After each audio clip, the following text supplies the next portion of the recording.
오늘 말씀 레위기 5장은 4장에 이어서 속죄죄에 대한 내용이 일부 또 나오고 그 다음에 속건제에 대한 내용이 나옵니다.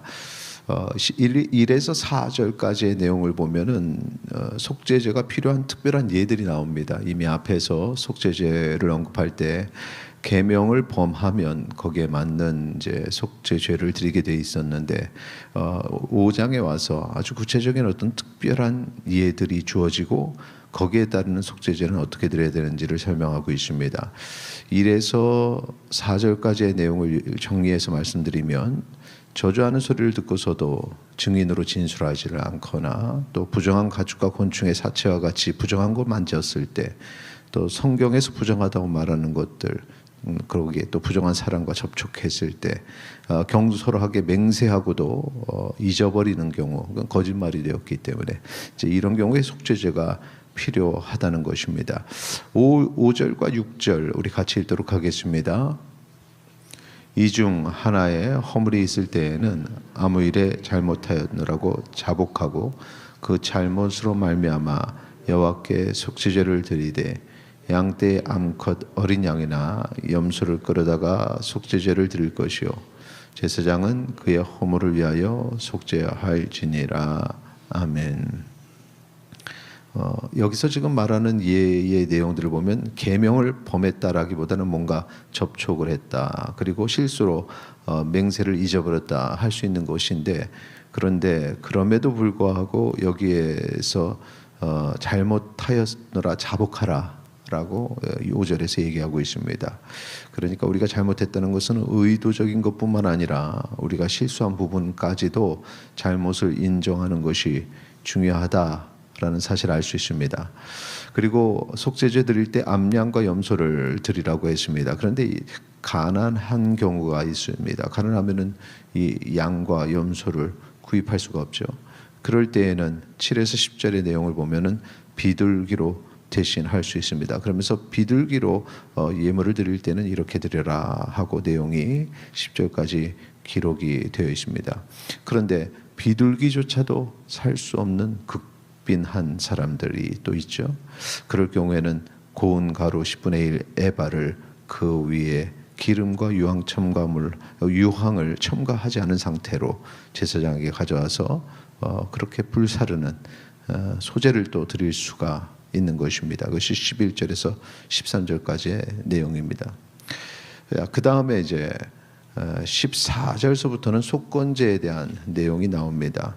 속건제는 속죄제 중에서 보상을 해야 되는 경우, 그럴 경우에는 이제 속건제를 드리게 되는데 속건제는 크게 둘로 나눌 수 있습니다. 하나님에 대한 범죄 그리고 이웃에 대한 범죄 이렇게 둘로 나눌 수 있는데 하나님에 대한 범죄가 이제 15절에서 18절까지 기록이 되어 있고 이웃에 대한 범죄가 이제 6장으로 넘어가게 됩니다.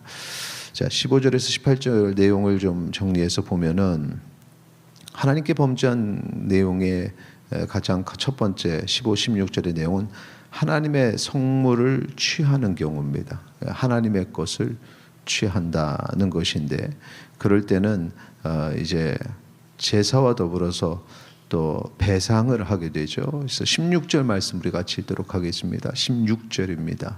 같이 읽겠습니다.